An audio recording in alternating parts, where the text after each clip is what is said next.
Welcome to Next in Nonprofits. I'm Steve Boland, and I am very pleased to be joined today by Cherian Koshy. He is the author of the brand new book, Neurogiving, The Science of Donor Decision Making. Cherian, thanks so much for taking the time today. Steve, it's my pleasure. Thanks for having me on.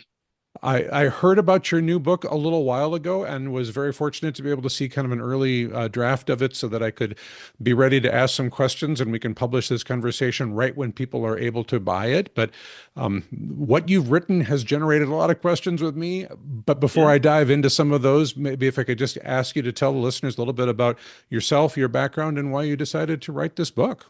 you bet. Well, I think like most people, I fell backwards into fundraising. I was coming out of high school and into college, and a friend of mine said, you'd be good at this job, and I didn't really know what fundraising was. And it turned out that it was knocking on doors and asking people to give to causes like the Sierra Club and Human Rights Campaign, and knocking on doors on the mean streets of Minneapolis in the middle of winter is like a trial by fire, except trial by ice, right? Like that is the cold and wet, and I mean it's just rough. But it turned out that it was kind of good at the job, and so I moved around. I got promoted by a lot of the organizations I was working with, and I learned a lot of what to do and a lot of what not to do when it comes to fundraising. And it was a lot of that, like not understanding why certain things worked in one instance and those exact same things didn't work in other instances, that got me interested in the behavioral science and the neuroscience. And over a lot of times I started researching. I went to a lot of conferences and talked to a lot of other fundraisers. And over time, I had collected all of this research. I did a bunch of workshops and webinars and whatnot. And people would ask me, hey, that piece of research that you brought out, where is that? Where can I find that? And that's what led me to write the book, is just putting all of these pieces in one place. And so that anyone who is interested in this stuff could go to the book. And as you saw, I mean, it's 20 some pages of references in the Yeah. back and lots of source citations so that people can follow the journey. They may not go on the exact same journey that I did, but at least the wayfinding would be a little bit easier. And that's my goal with this book, is that you can follow the science to your own conclusions. So there are an awful lot of good citations and wonderful things in there, but you really took some time from more of a nonprofit professional's perspective to incorporate what is the science telling us about how we do our work and what can we learn from that, especially in the more recent times. And I mean, one of the things that kind of grabbed me right away as I was reading in is this idea about attention fragmentation, sort of a cycle that is, I feel, maybe worsening, but certainly has gotten to the pitch that it's at in more recent years. This isn't something that I feel like we had the same levels of 25 years ago, certainly not Absolutely. 50. Yep. So when somebody thinks about, oh, I'm going to write this unbelievably compelling email that's only 45 paragraphs long and everybody's going to dive right in, how do you help them think about where are the right spaces to look for the right kind of attention based on the neurology of how people work today? Yeah, and that's exactly right. When I started fundraising in the 90s, we had a different relationship with the attention of our donors. We didn't have as much in terms of technology. Certainly, social media didn't exist. Email was not used in the same way, and our engagement with things like direct mail, with television, direct response TV, and stuff like that was very, very different. And over the last several years, our relationship with technology has changed dramatically. If anybody's read Jonathan Haidt and his book, The Anxious Generation, and this is true for everyone, Jonathan's work is specifically about younger generations. And we've all seen that with kids and their relationship with phones and screens and whatnot, but it's true with adults as well. Our engagement with screens means that our attention, and I want to be very careful about attention span versus the attention economy. Hmm. The fact is that we get so many emails per day and we see so many social media posts that what captures our attention is very difficult to engage with. There's so much that's coming at us that our brains, the science says that our brains filter out a lot of the content that we see because we've deemed so much of it to be irrelevant to us. And our brains train on a regular basis to eliminate that which we don't see as immediately relevant. Right. And you see that every single day with, I just scroll past a lot of the content on whatever your social media platform of choice is, or on the email. You just look for what your brain is essentially um, trying to optimize how to deal with what is the most urgent, what is the most important for you to deal with, what is the most salient. And if it doesn't fit those characteristics, your brain's saying, I don't have the bandwidth to deal with all of this, so I'm just going to ignore that. And that's true of all of us. It's true of everything that we're dealing with. And using that filter, donors are doing the exact same thing. And so for most organizations, what they think of as the challenge is donor fatigue.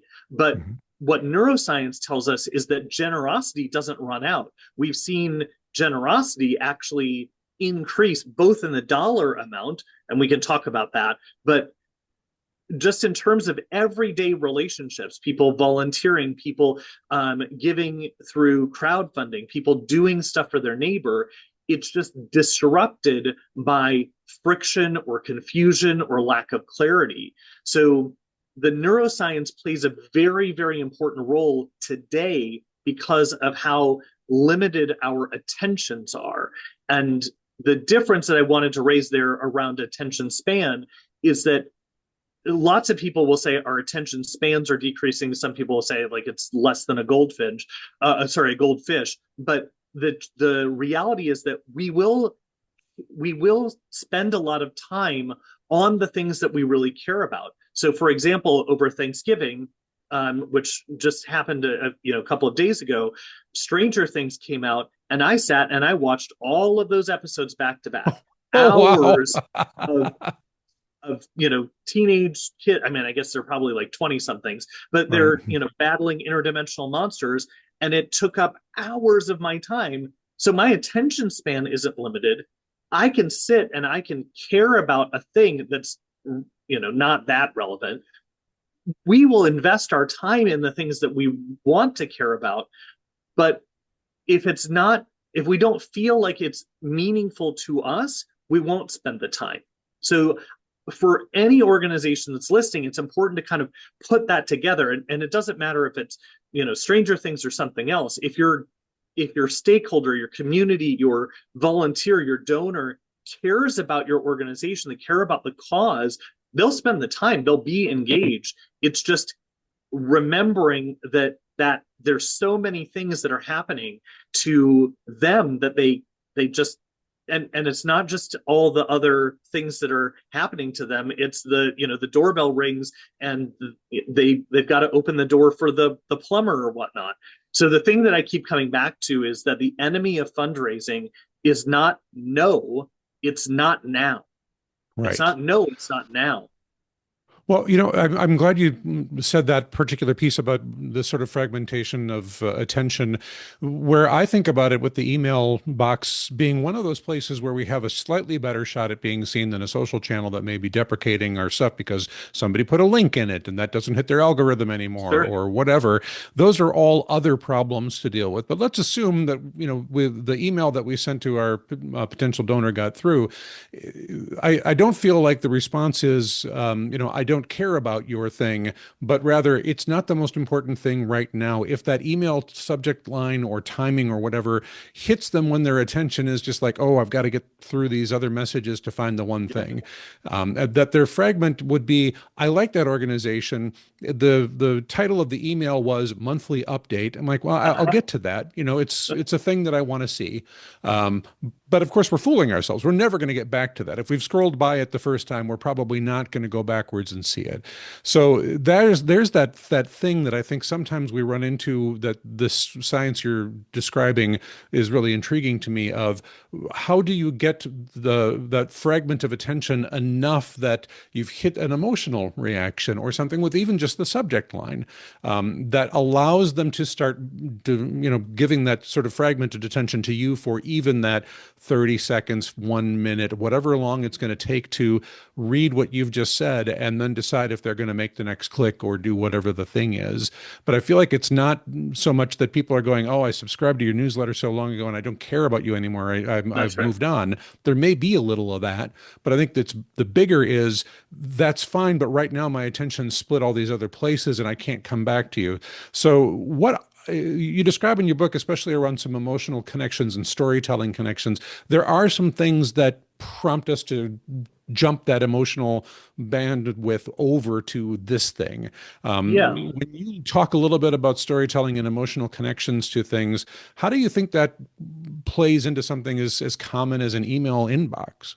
Absolutely. So actually, we did a study of, I want to say, 30,000 emails to determine what creates open rates and click through rates. And I'd love to say that there is an absolute, like, perfect email subject line. The reality is that for every organization, they'll want to do testing to see what works well.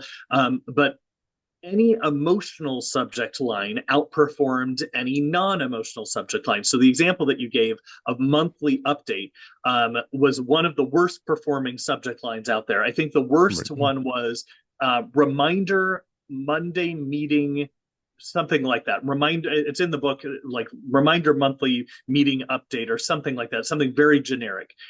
Those are the kinds of exactly what you said, where it's our best intention to come back to that, or the subject line tells us exactly what's in the email. So we don't actually need to open the email. Reminder Monday meeting. Okay, well, I'll remember to go to the meeting on Monday. And the person doesn't need to do anything more. But if there's an emotional element to the subject line, there's something that makes me want to click through or open it and see what's inside. Um, the other element is that positive emotions tended to outperform negative emotions Mm. in that sample study that we did. And that referenced other studies that happen outside of the email, that when we consistently demonstrated negative emotions, that brains in general tended to tune out over a longer period of time. It's not to say that we don't respond to negative emotions, we absolutely do, but over a long period of time, our brains tend to not respond consecutively to negative emotions. And there's good reasons for that we can get into if you want. But it sort of makes sense that when you see negative things over a long period of time, your brains try to protect themselves and say, I don't want to consistently be confronted with that. It's not that I don't care about those negative things. It's just that I want to I, I just don't want to be in front of that all the time. And I want to find some kind of reprieve from that. So joy, hope, those types of emotions tended to create larger open rates as part and click through rates in those emails. But I come back to the fact that nonprofit organizations should figure out how can they test different subject lines that would create those open rates. Sometimes negative is really what's necessary, but if you balance that out with negative and positive emotions at times. The other thing that we talk about in the science talks about is the things like surprise or novelty that interrupts what people are expecting.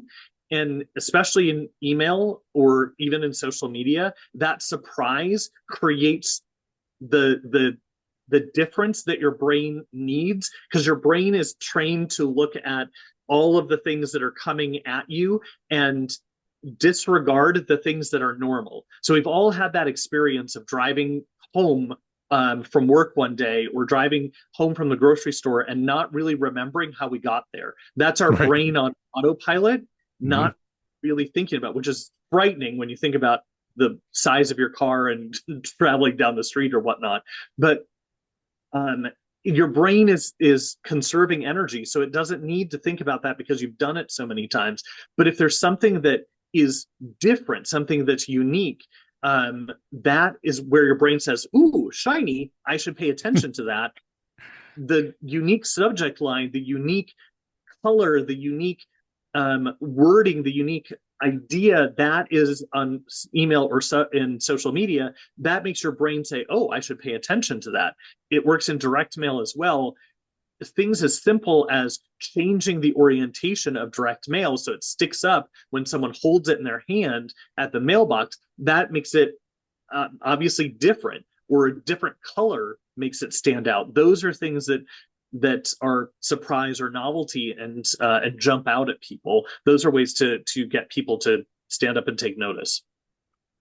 I want to follow up with one of the things you just mentioned in there about that kind of positive opportunity to capture somebody's emotional connection, get those brain chemicals firing the right way where people are excited to learn more, click through, do whatever the thing is. But the challenge of our sector today in 2025 is it feels like there is so much bad stuff everywhere. Yeah. That if you look at the flood the zone strategy that we've all kind of heard talked about, that there certainly, even those of us that are the most news hungry, engaged, civic minded, whatever, periodically just look at the feed and just go, oh, I am done right now. I just cannot do this.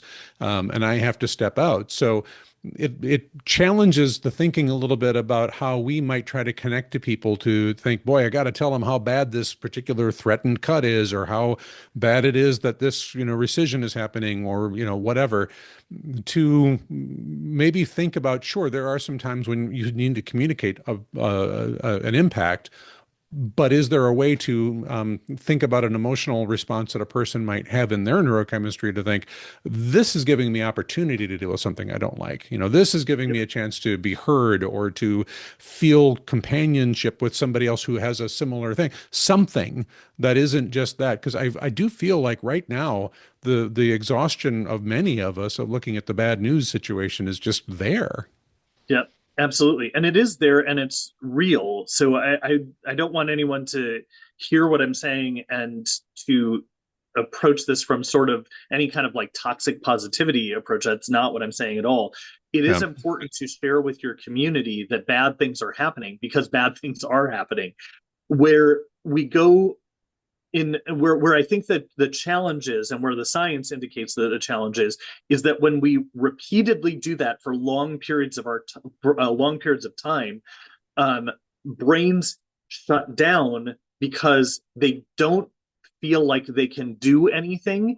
And I think we see that where it can feel hopeless, and donors, volunteers, community members don't know what they can do, don't see hope, don't see a way out of the circumstance. And honestly, I think there are people right now who feel that, because it's a constant barrage of, there's nothing that we can do, there's no way out of this circumstance. So the key is to pair the reality of what's happening with, here's what can happen, here's what is happening, here's the win that we're seeing, here's the win, even if the win is small, here's what is the story of accomplishment or hope or something that is paired with that, so that someone can see that there is a way that they can participate, a way that they can have agency over that circumstance. So no matter how bad the circumstance is, the situation is, we never want to create a world in which we just are saying like, this is it, and we throw our hands up in the air. That's not what we were built to do. That's not the sector, right? Our Hmm. sector consistently says there are bad things out there, and we're going to step up and we're going to find a way to fix this. So we'll want to report on, here's the budget cut, here's the bad thing that's happening in the news or in our community, and here are the people who are stepping up to do something about it, and here's what they're accomplishing, here's what has already been done, here's what one person is doing to make that difference, and here's the good news story out of that. That's the key.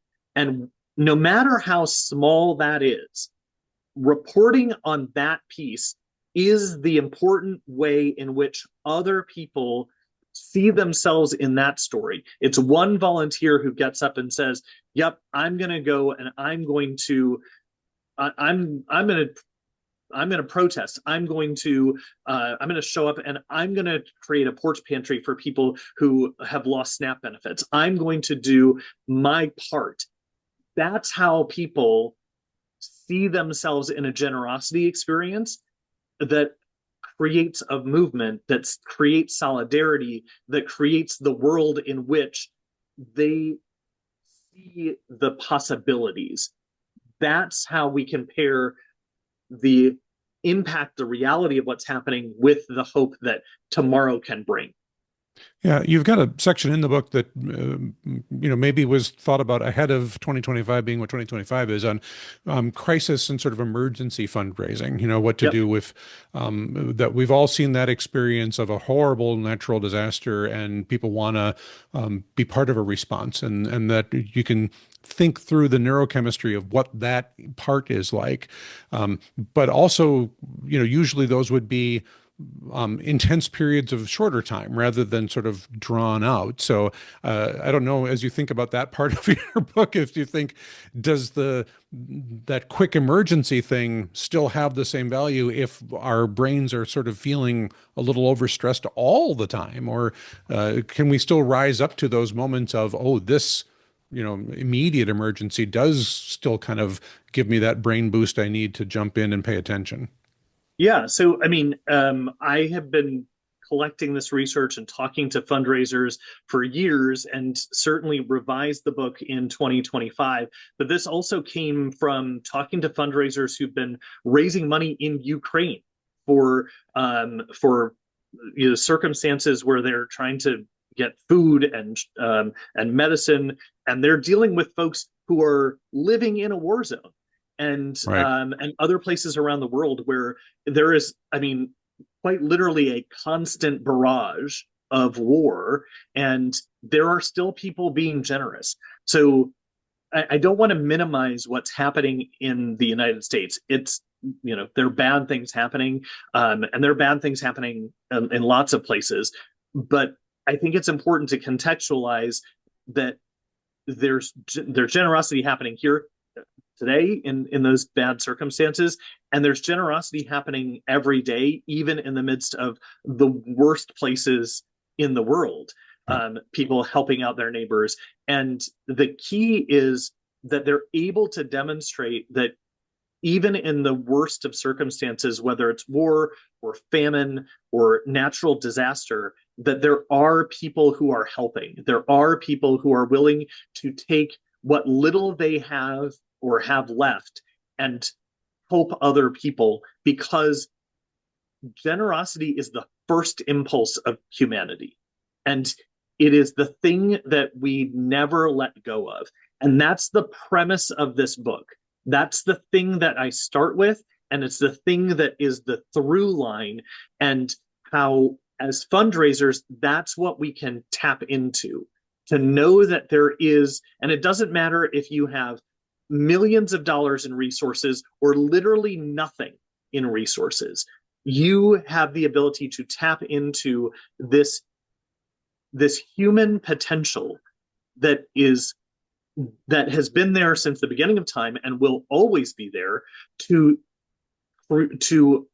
eliminate the friction of people wanting to help one another, and to say to them, here is the opportunity for you to do what you most want to do. It's not to convince them to care, it's to remove the obstacles that block generosity from doing what it already wants to do. Yeah. So let me go back to some other points in the book that maybe give us a little breathing space away from this emergency sort of Yeah, thinking, yeah. because a lot of us are dealing with those moments, but we've been doing this work for many years, and there's other times when you are not feeling like, oh, there's that horrible piece of news, but I still need to connect with the community that hopefully wants to support my work. Some ways seem to be, bringing different types of results. I was looking at your section about the kind of social comparison around more peer-supported fundraising opportunities, and when you can see that people's names and generosity are part of a campaign, or you're in a little bit of a competition space against somebody else that's trying to raise money, those hit different neurochemical buttons than just the sort of distance appeal from a really good cause that shows up to somebody. I'm wondering if you could just talk a little bit about what you've observed and learned in that kind of social comparison of how am I doing against how these other people are giving. Yeah, so I mean, this comes with a huge caveat of it depends, right? And there are Sure. circumstances where, especially when it comes to local fundraising or certain circumstances of fundraising, there's an element of our brain chemistry that says, I want to know who else is supporting this and how my support is related to their support. And so we see this with, the example of peer-to-peer fundraising and how that relates to reaching a goal. We have a goal. The scientific term is the goal gradient effect, and you've seen this with like thermometers, right? Hmm. With campaigns. And so people are very likely to give more and give faster as we approach the end of a goal, and they move slower and they're less likely to give at the beginning of a goal, which is why almost all capital campaigns start off with a silent phase to raise those larger dollars at the beginning. And then the public phase comes at the end. There's a really clear science around that. Even at that silent phase of a capital campaign, though, for example, the folks that are giving to that campaign do want to know who else is giving to that campaign. Is there board buy-in? Are there other people who are giving to those things? Are my peers giving to this campaign? Because there's an important element of, am I the only one giving to this, or are there other people that are doing this? Because that socialization has an important aspect of some solidarity around the work that's being done. So we are social creatures. We like the idea of doing things together, particularly around bigger projects. There's a sociology around that as well. And so with all of these pieces, there's really good science around why those pieces work in some instances, and that's where the caveat comes in. Just because that works in some instances does not necessarily mean that every organization needs to pro forma put that into their fundraising strategy. Right. It's just to say that there are instances where that works and why that works. For example, that's why a capital campaign works. There's absolutely a reason why that works for a gala or for a golf tournament or something like Right. that. There are reasons why that psychology works. And if you're running a golf tournament or a gala, you ought to look at that chapter and see, how can I use that neuroscience to structure the work that I'm doing so that people's existing generosity, the stuff that they were already going to do, is optimized in a way that allows them to do exactly what they were going to do at a higher level. So, for Right. example, if you were going to do a raise the paddle event, part of your event, having people who are already going to give a larger amount start with that giving changes how other people see that happening at the event. That's important. They were already going to give that dollar amount. That changes how other people might decide, oh, if Susan and Bob are going to give $5,000, I should give $5,000 as well. That's the group of people that I want to be part of. That's the key kind of social comparison component as part of that. Um, this isn't in that chapter, but in a separate chapter, I talk about that in terms of planned giving. And the science around that is from Dr. Russell James, who most Yeah. people are familiar with in terms of planned giving. He talks about living donor testimonials as the key to planned giving. And when we see that, this donor has made a planned gift, that's the way in which we visualize our own legacy, our own understanding of our planned gift, and that drives us to make our plan giving decision because of that. So both of those in kind of separate realms create that peer comparison or peer understanding of what legacy or giving or generosity could look like. Ultimately, the key science is that we get our social cues in all kinds of things, in all kinds of realms from other people, whether it be in generosity, like we're talking about here, or in terms of buying decisions like Amazon review ratings, or in restaurant ratings like Yelp reviews. Those are all social cues that tell us, yep, that's good. No, that's bad. Yeah, I'm glad you brought up Russell James. He's been a guest on this show in the past and a great thinker. Lots of good resources there. But it does get me back to another question I wanted to ask you about in terms of legacy giving, which isn't just the social aspect of it, but there's a real brain chemistry, emotional component of thinking about ourselves as dead. That Yes. changes people's perception. And, we don't always want to bring that topic up, but there's a real neuro reaction to that that can be part of a decision-making process of making a legacy gift because if I remember correctly how you had worded it, it was something along the lines of, you don't feel quite so much like your dad if you've done this thing. Can you, I don't know if you remember enough about that section to just talk through that part of why a legacy campaign could be a different way of reaching people than, please give, generously today, but it's a different emotional and brain processing space. Yeah. So the way so I mean, first and foremost, the concern is that most people don't like to talk about their own death. Those types of death triggers um, create a brain block, if you will. And if we can avoid those specific words, those specific triggers, and talk about generosity from a different perspective, and we go into detail in the book around where are the ways in which the neuroscience tells us that we can approach the language and the discussion around legacy as opposed to death, essentially you living beyond your own life. That allows someone to think about their future and what that could do beyond their life. The interesting thing is that because for most people, they have this inherent, indwelt generosity gene, if you will. There's the science around that.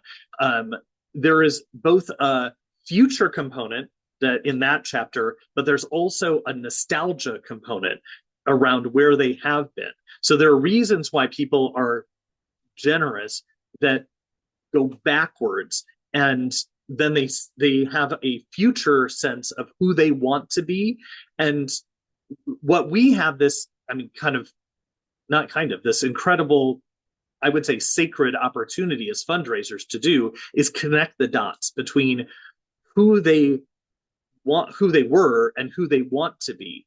And that opportunity allows us to say to the person, they have an interest in this cause, whether it's the environment or the arts or social justice issues or whatever it might be. And to be able to say, you have an opportunity to create something more meaningful than just yourself, something that will stand the test of time. And the legacy giving opportunity will do just that. By you making a gift, it can create a generosity experience that connects to something that you care about and create something that will extend way past your lifetime. And in the details of that section, we talk about how the specific wording can make it easier for someone to understand what that looks like. and make it easier for them to make that generosity decision without them having to think about the actual trigger being their death, like the creation of their will, for example, being the tactical example. So when I talk to planned giving officers or charitable gift officers or something like that, one of the things that they're really good at is the tactical aspects of a charitable gift annuity or a charitable remainder trust or something like that. All of these, alphabet soup pieces, those things tend to get into the operational parts of how do we transact the gift, when the thing that the donor really cares about is the identity of their identity and the legacy that they're going to leave with their cause, with the cause. And so how do we get the wording to care less about the tactical piece and more about, this is what this means to me and my family and the world that I'm going to leave. That's the piece that's really, really important. And I think if fundraisers can get to that point, especially with the inspiration, that's what can create more planned gifts, which are in general quite larger than even major gifts out there.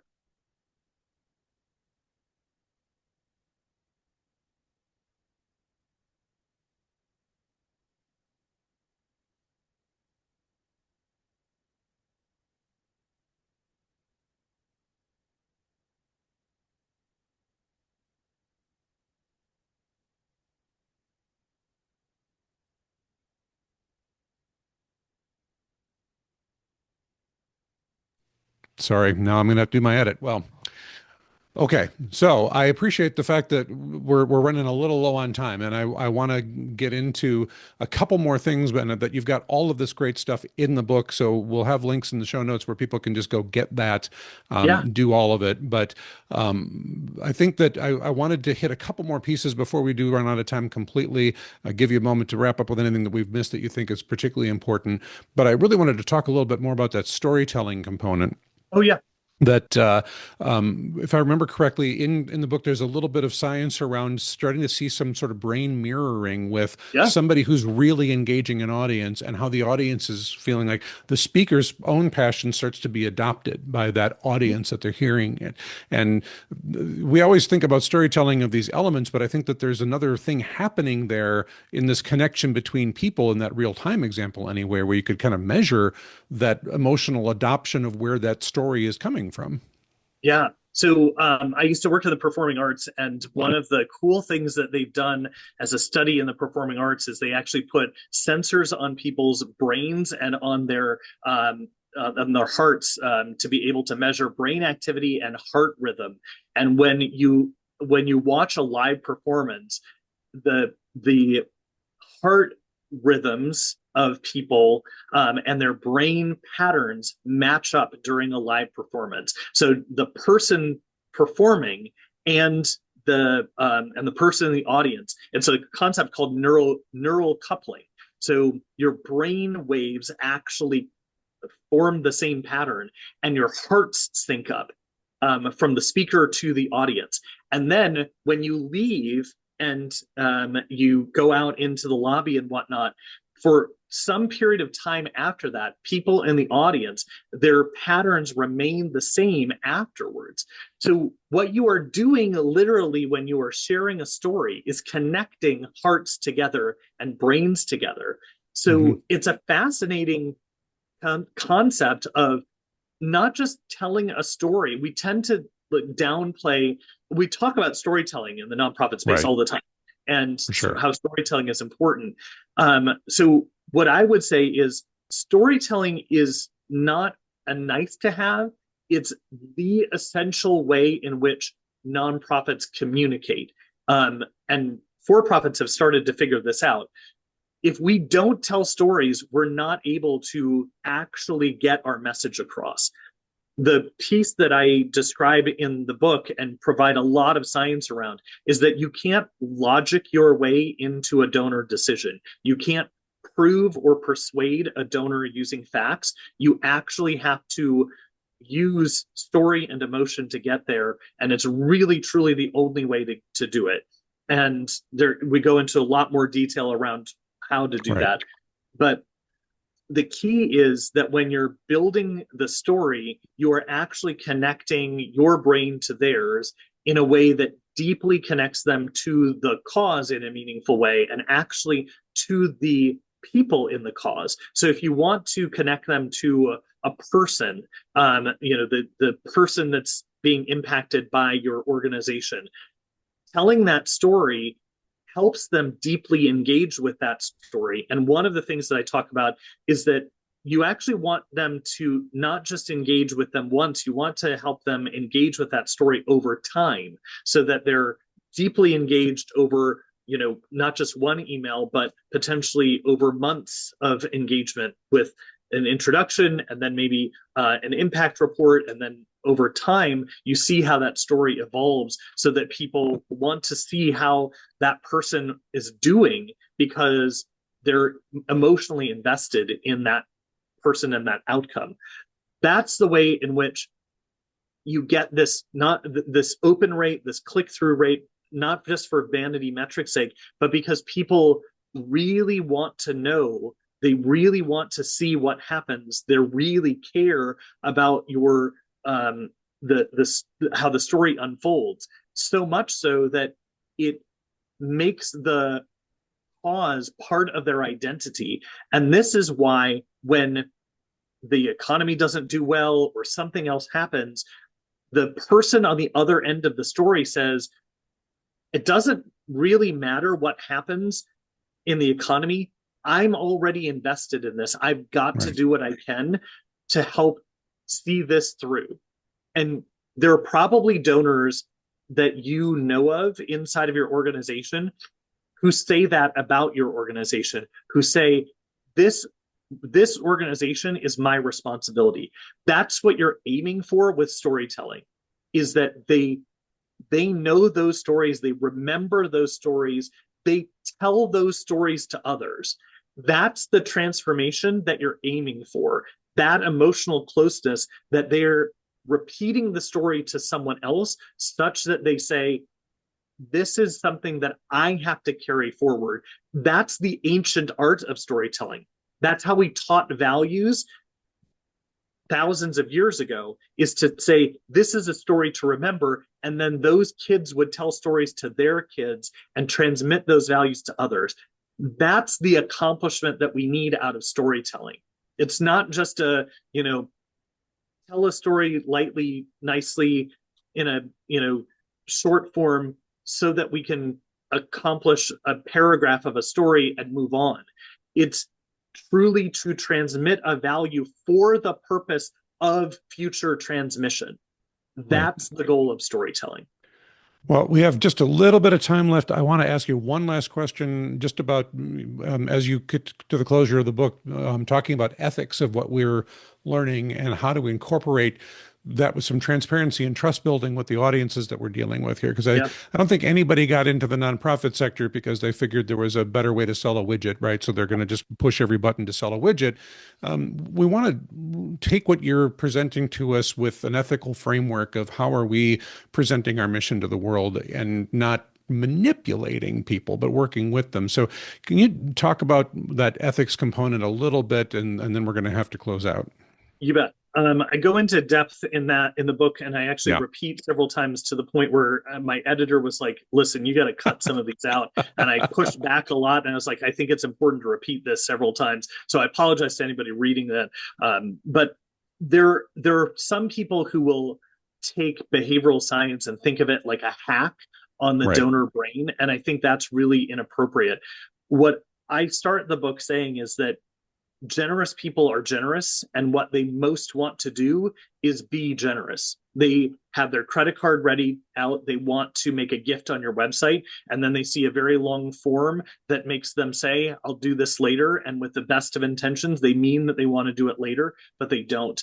And so what we're suggesting through the science here is not to do anything that is untoward, that's doing anything that is trying to, as you said as well, like we're not trying to manipulate a donor into doing something that they wouldn't already do.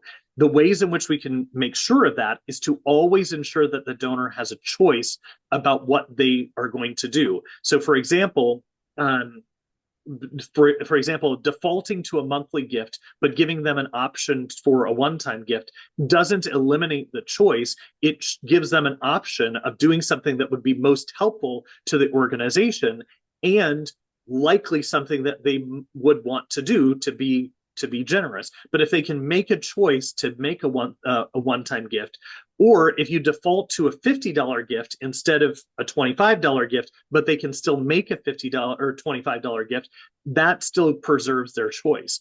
There are all kinds of ways in which you can be transparent with the donor about what you're doing in depending on what your choices are, given the examples that we provide in the book. I think the key is, can you honestly describe to a donor what you're doing and saying like, this is what we're doing in our fundraising strategy, so that generous people can be their most generous selves.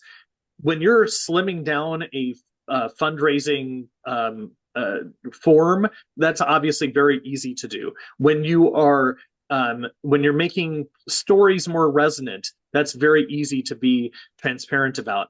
When you're doing some other things at the margins, that's where I start to get nervous. And I give very specific examples in the last few chapters of where I think there are consumer behaviors that are unethical, and where I can see that going into to nonprofit organizations that I would say violate the AFP code of ethics, and where I would have a strong line against manipulating donors by taking information that they have not consented to and using that to get them to make donations that they might make the donation, but they weren't fully aware of why they were making those donations, particularly in the age of AI. And I do a lot of Right. workshops and presentations on that, and that's what I'm really worried about.